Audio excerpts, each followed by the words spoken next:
What's up mga kaprundi? Ngayon katatapos ko lang maglaba at saka magluto. Ngayon maggupit na naman tayo. Hindi ka pa tapos ng gabaoy. Kasi sayang din mga kaprundi, isang gupit, 50 pesos isang gupit. Pabili na rin yan ng ulam. It means 5 So ngayon papakita ko sa inyo paano maggupit ng pulido. Pulido talaga. Nagililig kita. Wow, yan tagang gusto ko. Talaga. Oh ha? Utang naman yung salik. Ha? Ganda oh. Talagang tatawag ka ngayon maghapon ni Sir Richard. Hindi na sayang yung ink. Tapos kung tatawag ka ni Richard, si Richard naman tatawag mo ngayon. Talikod.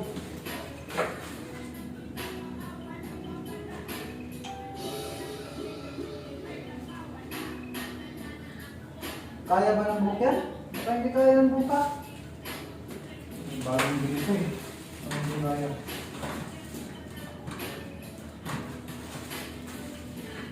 Sure lang. Yan sure lang.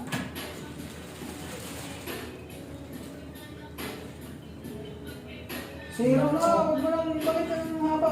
I-zero mo na diretso yan. Dito gilid. Sigurado ka? Uno. Yan. Sigurado. Sigurado talaga. Ayusin mo na lang. Tapos palagay ko sa'yo ng line. Dalawang line para sa ganda. Kailangan pariti kasi.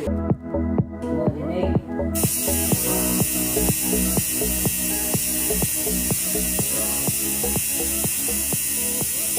Guys, sadyang matapos na yung gupit ni Mr. Richard ko. Ito na po, ginuguhitan mo nga yung dapat nang guhitan. Kung maganda, kayo nang maganda. Kung gusto nyo siyang makontak, kontakin nyo lang sa WhatsApp.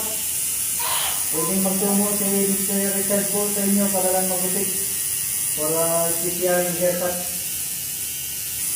Sige lang kasi marami tayo. I-schedule lang natin yung kung mag-contact lang kayo sa WhatsApp at na-schedule natin yung dapat na i-schedule na para puntahan kayo ni Richard po. Ito yung sample ng gupit niya. Pero bata pa lang, nagugupit ka daw siya. Pero ang ginugupit niya dati, reliyero lang. Ngayon buhok na.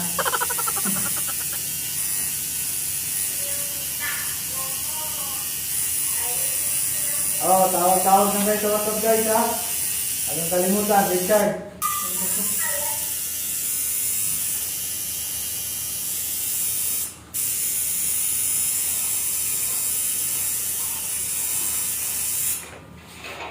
Sarap mo dito, kamera.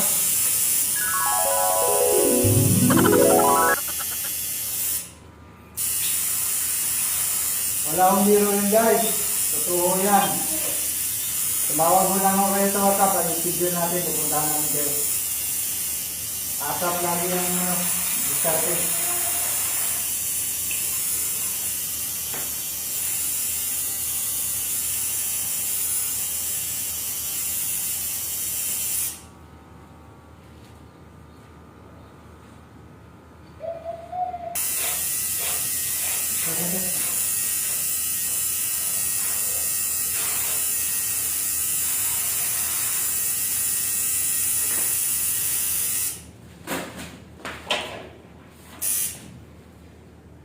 At isa pa pala, yung ko yung yung gusto yung may art sa katawan, gusto yung magkaroon ng tato, available ho sa amin, huwag lang yung ayang magtawag sa number na ipopost ni Richard.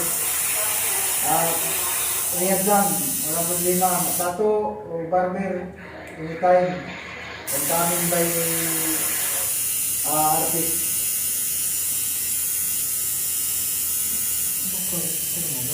Paano makapantay yan?